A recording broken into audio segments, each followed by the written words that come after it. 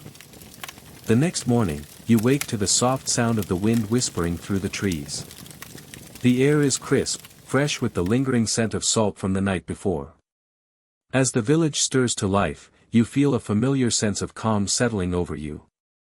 The sun rises slowly, casting a golden glow over the fjord, and the village continues its quiet rhythm. The sound of footsteps on gravel, the clang of tools, the murmur of villagers exchanging stories, it all blends together in a soothing, repetitive cadence. Today, you're asked to assist with the salt-making process once more. The weather has shifted, and the sea is calmer than it's been in days. There's a sense of purpose in the air, as though the village knows it must work quickly while the conditions are favorable. You gather with a small group of villagers at the salt pans, a series of shallow pools carved out of the rocky shore. The water is still, reflecting the blue sky like a mirror, and the saltwater pools are beginning to form thin layers of crystals along the edges. The work is slow, methodical. You use your shell scoop to gently lift away the algae and debris that has accumulated overnight, careful not to disturb the water too much.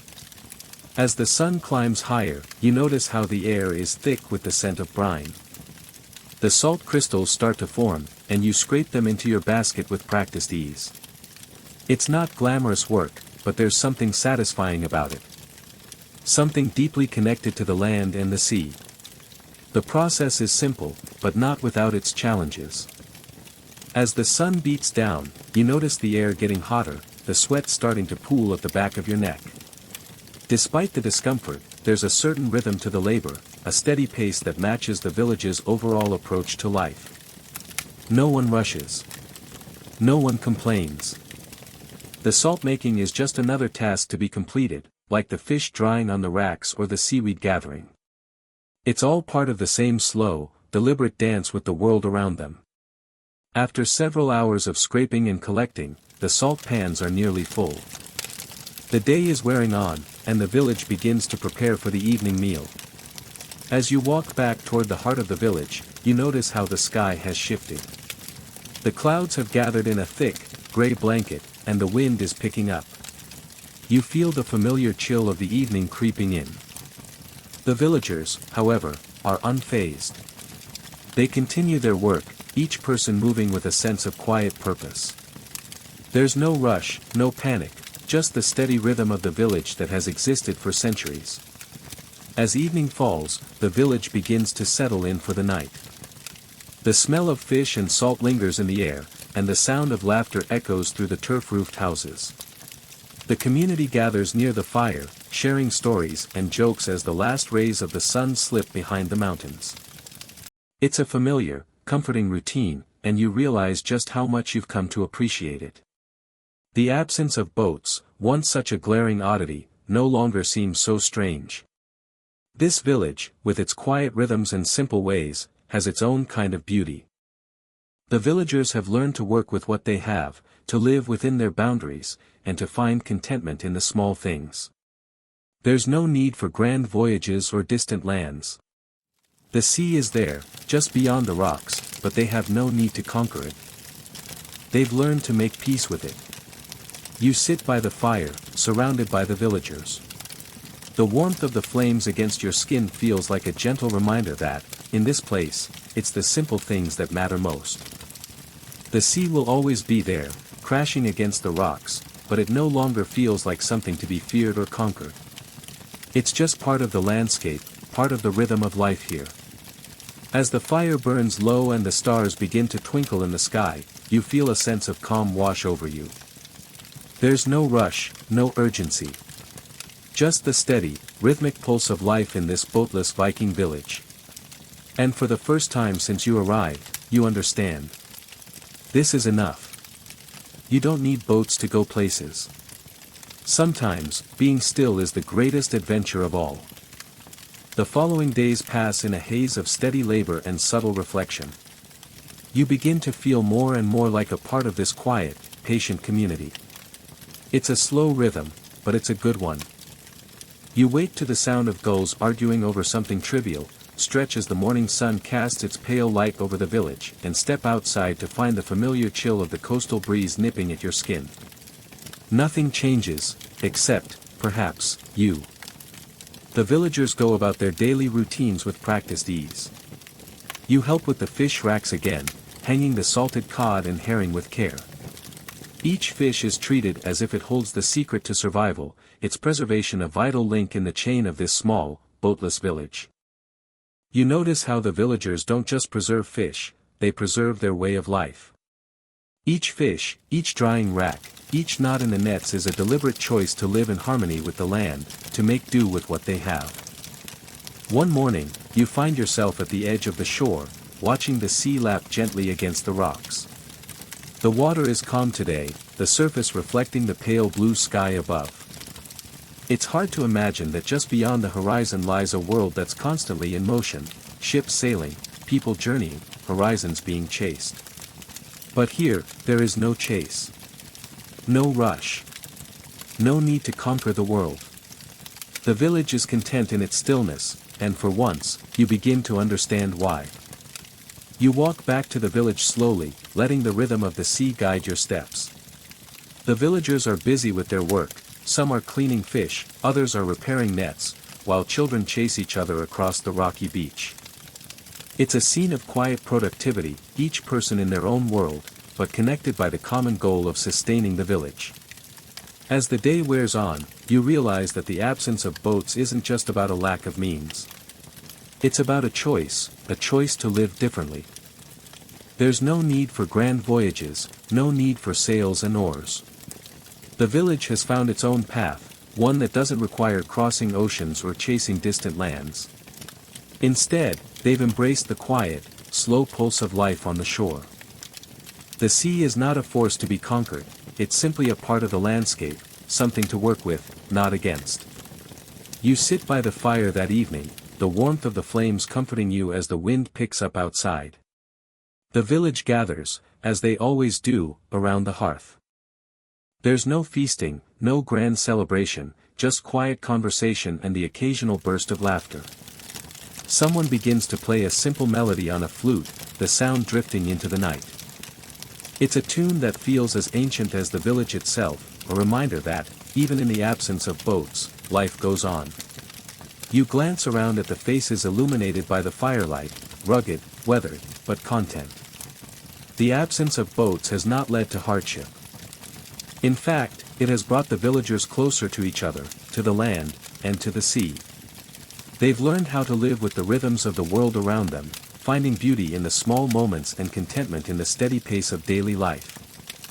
As you settle in for the night, the fire crackling softly beside you, you realize that this village, this quiet, boatless village, is not a place of deprivation. It's a place of abundance. Not in the way of riches or grand adventures, but in the small joys of living simply. And in this simplicity, you found something profound, a way of life that doesn't need to chase the horizon because it's already at peace with where it is. The wind howls outside, but inside, there's warmth, there's laughter, and there's a sense of calm. And as you close your eyes, you understand. The village doesn't need boats. They've found something much more valuable, a life rooted in the present, in the land, and in the quiet rhythm of the world. Days blend together in a comfortable haze of routine and steady work. The village remains a place of calm amidst the turbulent world around it. You've come to appreciate the simplicity, the quiet satisfaction of a life lived in harmony with the land. As the days pass, the idea of boats, of sailing the seas, of chasing distant horizons, feels more and more distant. It's as though the villagers here have discovered the secret to a different kind of adventure, one that doesn't require movement, but still demands courage, patience, and resilience. One afternoon, you find yourself helping a group of villagers rebuild a section of the drying racks. The work is repetitive but rewarding. You lift wooden beams, hammer nails into place, and listen as the villagers share stories of the past.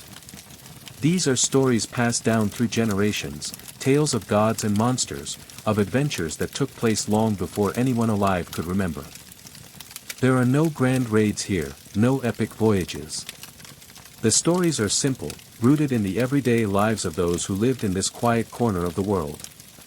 As you listen, you realize that the villagers' history isn't just about what they've done, it's about who they've become. They may never have sailed the seas, but they've built a life that's every bit as rich, every bit as meaningful.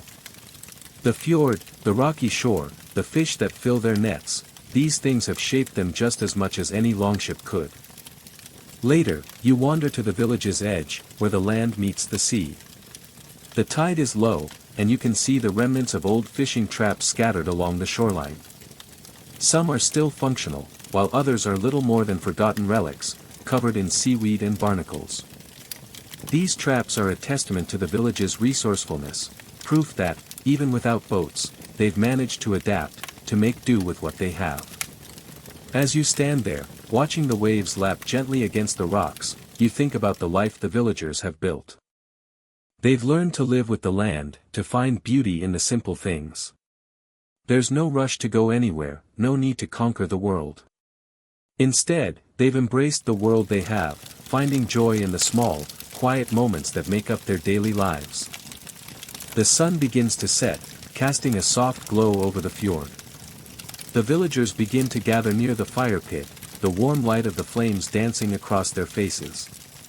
The night air is cool, and you can hear the sound of the fire crackling as the villagers settle in for another quiet evening. Someone begins to play a tune on a bone flute, the music soft and soothing, drifting through the cool evening air. You sit with them, listening to the music, feeling the warmth of the fire, and watching the stars begin to twinkle above. There's a quiet peace in this place, a sense of belonging that feels both strange and familiar at the same time. This village, without boats, without grand adventures, has found its own rhythm, its own way of life. And somehow, it's enough. As the evening wears on, the conversation drifts from stories of the past to plans for the future. The village has no grand ambitions, no desire to conquer new lands or chase distant horizons. Instead, they focus on the here and now, on making the most of what they have. It's a simple life, but it's a life that's been carefully built, one small step at a time. You realize that, in a way, this village has mastered something that many people never will: contentment. They don't need boats to sail the seas, because they've already found the horizon they're looking for. It's not a place, it's a state of mind. And in this quiet village, with its slow rhythms and simple joys, you've found something profound. A peace that comes not from the pursuit of more, but from the acceptance of what is. The fire burns low, the music fades, and the village settles into the stillness of the night.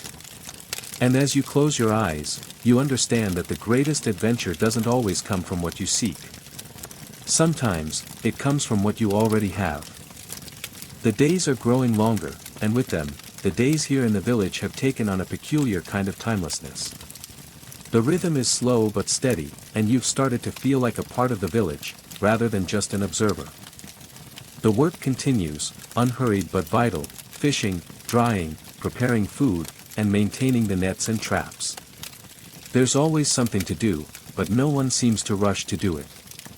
It's a quiet satisfaction, a way of life that feels more grounded than anything you've ever known.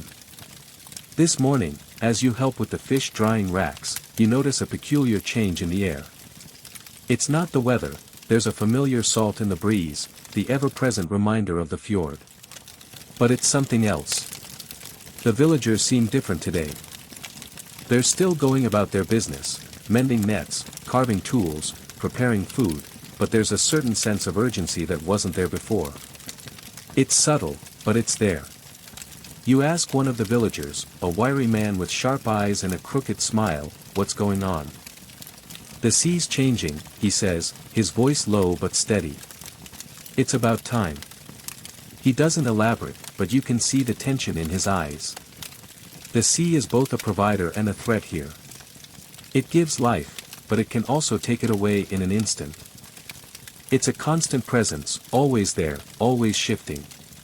The villagers have learned to live with it, to respect it, but they also know its moods can change unexpectedly. As the day wears on, the tension grows. The villagers continue their work, but there's a noticeable shift in the way they move, quicker, more deliberate, like they're preparing for something. You notice the children are more subdued than usual, their play halted by the tension that fills the air. It's as if everyone is holding their breath, waiting for something to happen. Later in the day, you join the villagers at the shore. The water is choppy, the waves crashing against the rocks with more force than usual.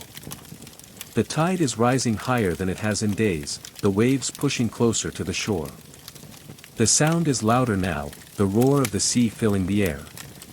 An elder stands at the water's edge, watching the waves with an intensity that sends a chill down your spine. He doesn't speak, but his presence alone is enough to make you realize, something is coming. The sea, always so steady and predictable, is unpredictable now. For the first time since you arrived, the village seems on edge. The work slows, but the tension doesn't subside. The sea is not a threat they face often, but when it does, it demands respect. You stand there with the villagers, watching the rising tide. The wind picks up, whipping the salty air around you.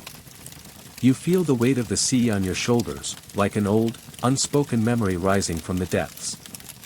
There's nothing to do but wait. The villagers have lived here for generations, learning the ebb and flow of the sea. But no one can truly predict its next move. As the evening draws near, the sky darkens, and the wind howls through the village.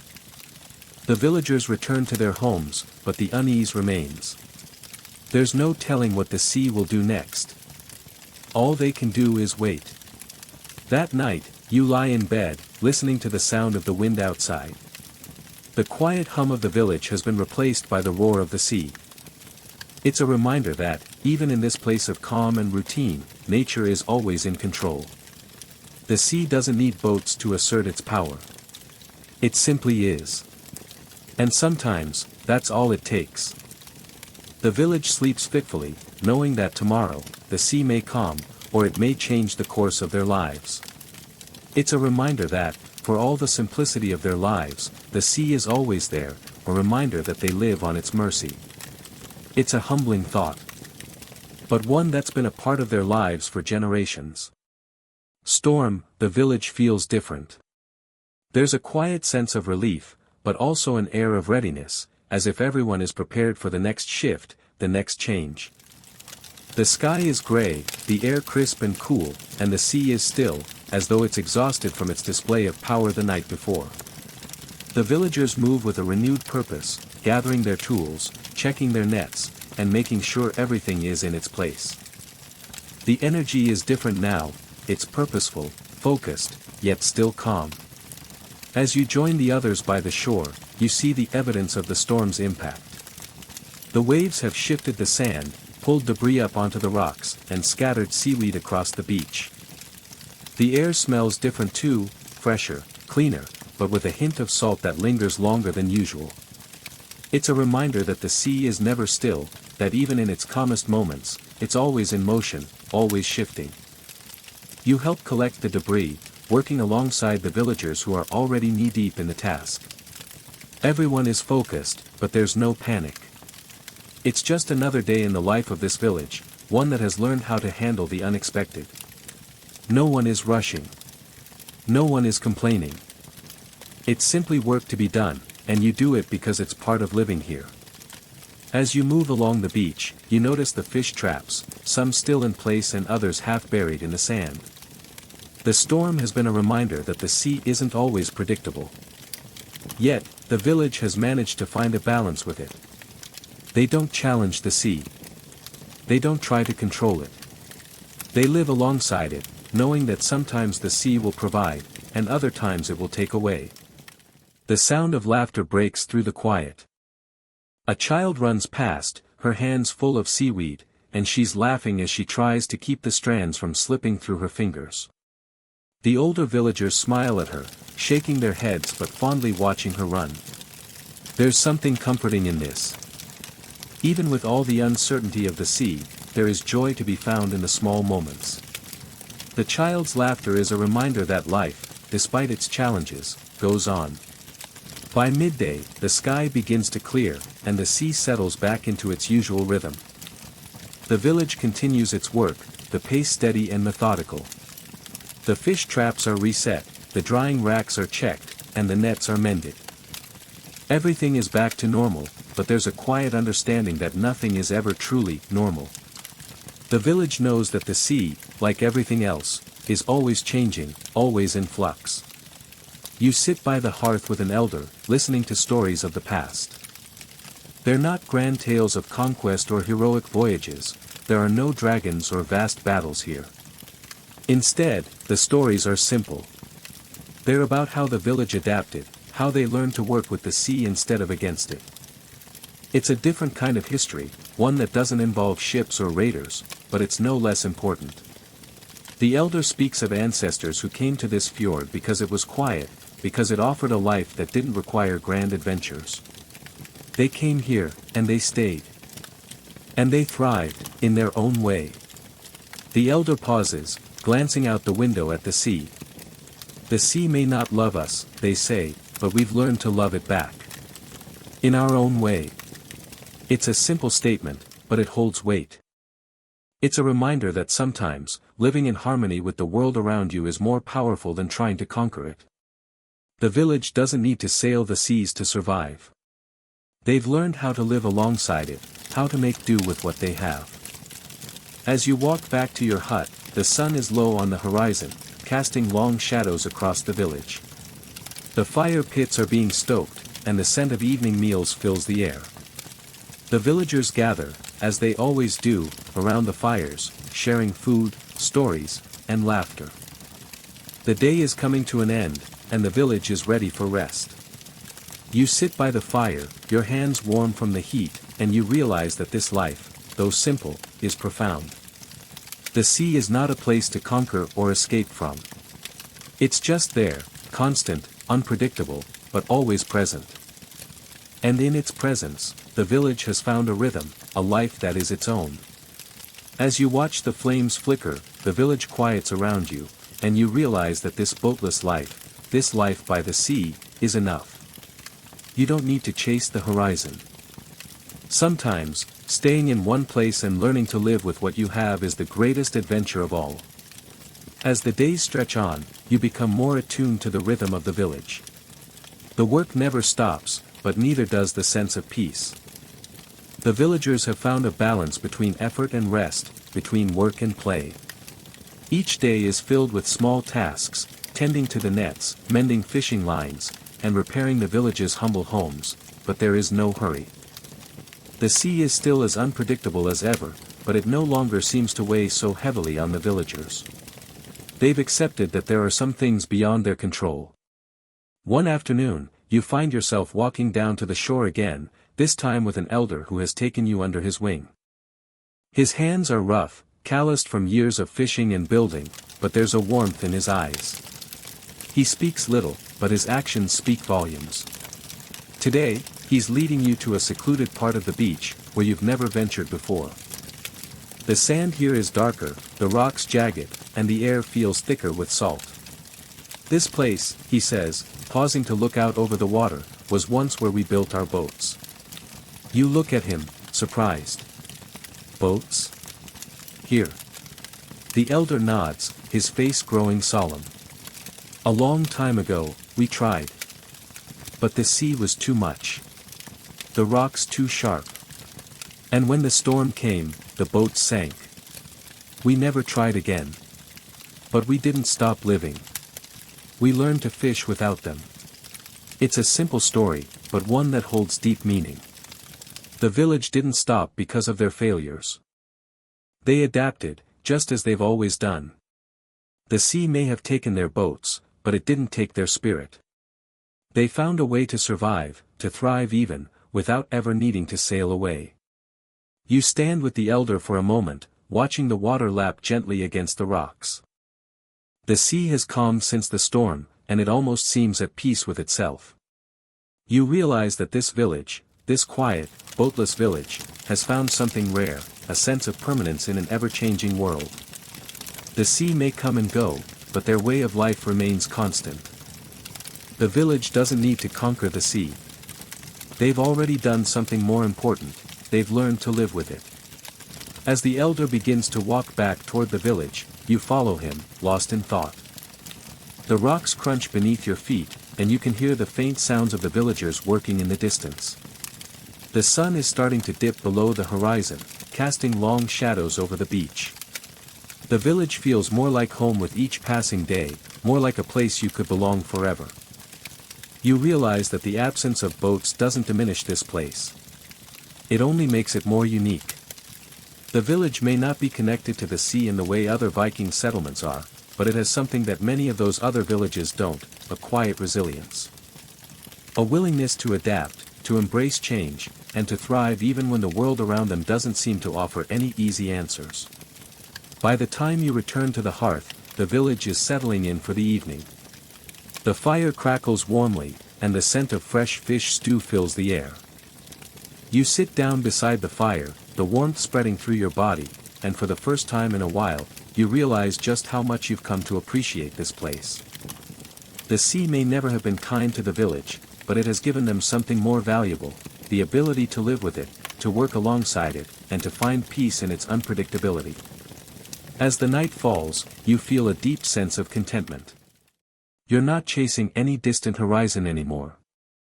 You're exactly where you need to be. The village doesn't need boats or grand adventures. They've already created a life that's more fulfilling than anything the sea could ever offer. And you've come to understand that sometimes, the greatest journey is the one that leads you home. The days continue to blend together in a steady rhythm, each one flowing seamlessly into the next. The villagers wake to the same routine, the same familiar tasks.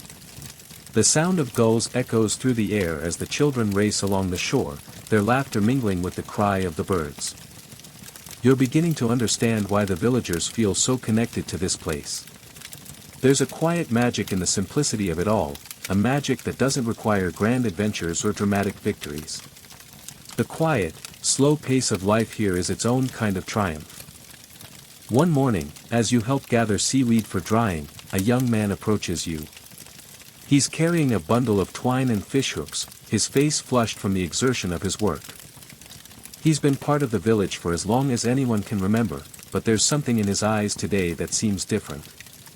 There's a nervous energy about him, a sense of anticipation that you can't quite place. "I'm going to try something," he says, his voice low. "Something new." You look at him, puzzled. "What do you mean?" He holds up the bundle of twine and hooks. "I'm going to fish, with a net.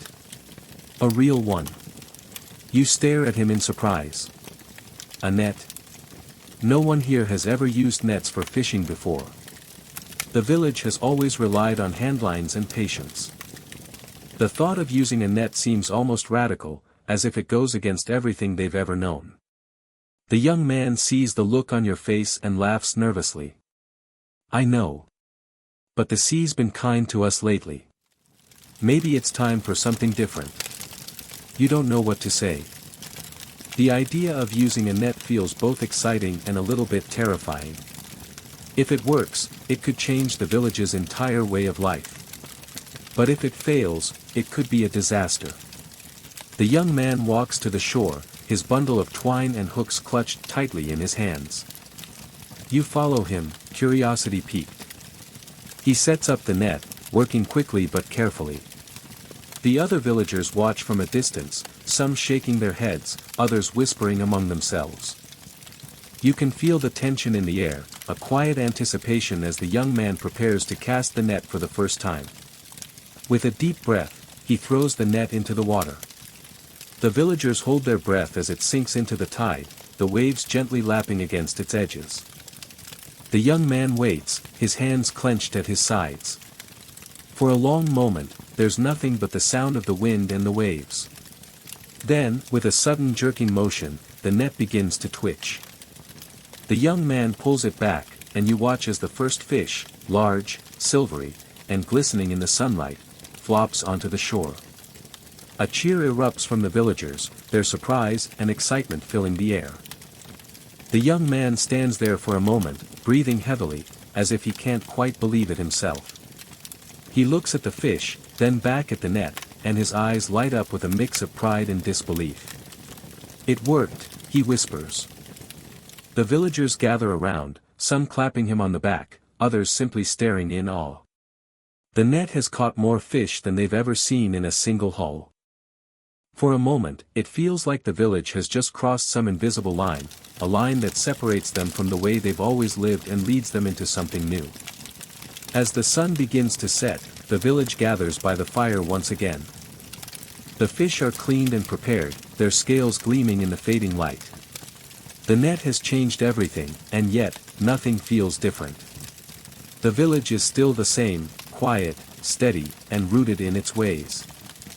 But now, there's a new sense of possibility in the air, a sense that the future isn't as limited as they once thought. You sit by the fire, your hands warm from the heat, and watch the villagers celebrate. The young man is at the center of it all, his face glowing with pride. You realize that the net, though simple, has brought something new to this village: hope. Hope that even without boats, they can still grow, still change, still adapt. The fire crackles softly, and the stars begin to twinkle in the sky above. The villagers continue to laugh and sing, their voices rising into the night.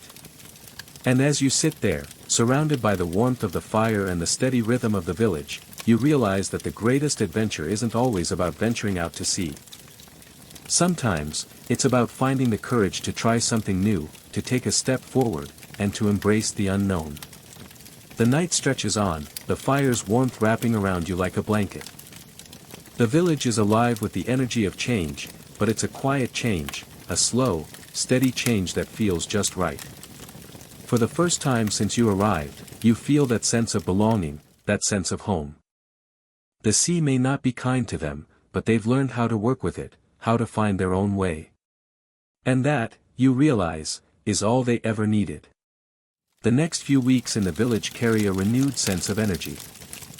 The net, a small yet significant innovation, has done something unexpected. It's brought change, not just in the way the villagers fish, but in the way they think. The routine of life here has always been predictable, steady, slow, in a way, but reliable.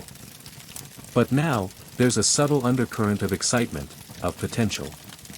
The village that once seemed so insular, so set in its ways, is beginning to believe that maybe they don't have to accept the world as it is. Maybe they can shape it, just a little, with their own hands. You've been helping with the new fishing methods every day, working alongside the young man who introduced the net. He's become something of a local hero. His once quiet demeanor now replaced with a quiet confidence. The villagers look to him for guidance, and his pride is evident in every task he completes. The young man has begun to teach others how to use the net, carefully showing them the technique, explaining the nuances of casting it just right. The villagers, who once relied on their trusted, slow methods of handlining and shoreline dragnetting, are now learning to adapt, their hesitation slowly melting away in the face of the possibility the net offers. You spend the next few days working with them. The process isn't as easy as it looks. The net is finicky, difficult to manage, and you've all learned that there's still much to perfect. Sometimes it works, sometimes it doesn't, but when it does, the rewards are significant. The catch is more abundant, and the villagers have a little more to trade, a little more to eat.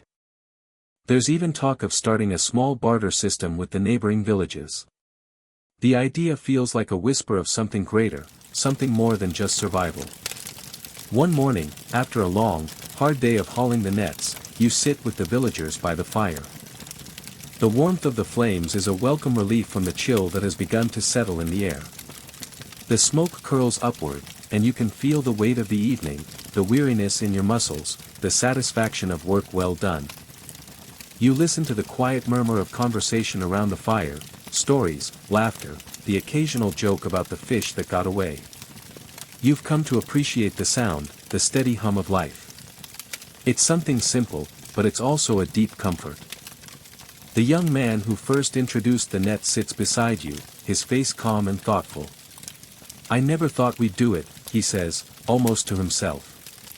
"We never needed boats to live.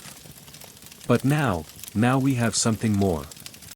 His words are simple, but they resonate deeply. The villagers have always survived on their own terms. They don't need boats, they don't need grand adventures. They have learned to work with what they have, to adapt, to create, to thrive. They've found their own rhythm with the land and the sea, and they've learned that change doesn't always have to come in the form of something big or dramatic. Sometimes, it's the small changes, the quiet innovations, that make the biggest difference. As the fire burns low, the village begins to quiet down. The children are drifting off to their beds, the adults finishing their evening chores. The night air is cool, but there's a sense of calm that settles over everything. You watch the stars twinkle above, and for a moment, everything feels right. The village may be small, isolated, but it's alive with the quiet pulse of life. The sea, as always, remains a constant presence. It's a reminder of the village's relationship with the world outside, a reminder of the challenges they've faced and the challenges they will continue to face. But the village is no longer afraid of it. They've learned how to live alongside it. The sea doesn't need to be conquered. It simply is, and so too are they. As you sit by the fire, the weight of the day settling in your bones, you realize that you've become a part of this village. Not just because you've helped them fish, or because you've learned their ways, but because you've learned the most important lesson they have to teach, how to find peace in the midst of simplicity. How to make do, to adapt, and to find joy in the small, everyday moments. The fire flickers one last time before it dies out, and you stand, ready to head back to your hut. The village is quiet now, but in that quiet, you feel a sense of belonging, a sense of purpose. You don't need boats to go places. You don't need to chase horizons or distant shores. Sometimes, the greatest journey is the one you make right here, in the simplicity of life as it is. You walk to your hut, the familiar sounds of the village's rhythm surrounding you, and you know, without a doubt, that this village, this place, has everything it needs. There are no grand adventures, no legendary voyages, but there is something far greater, a way of life that, while simple, is rich in every sense of the word. The world outside may be vast and full of unknowns, but for now, you are content to stay in this village, learning from the land and the sea, and knowing that sometimes, the greatest adventure is simply living in harmony with the world around you.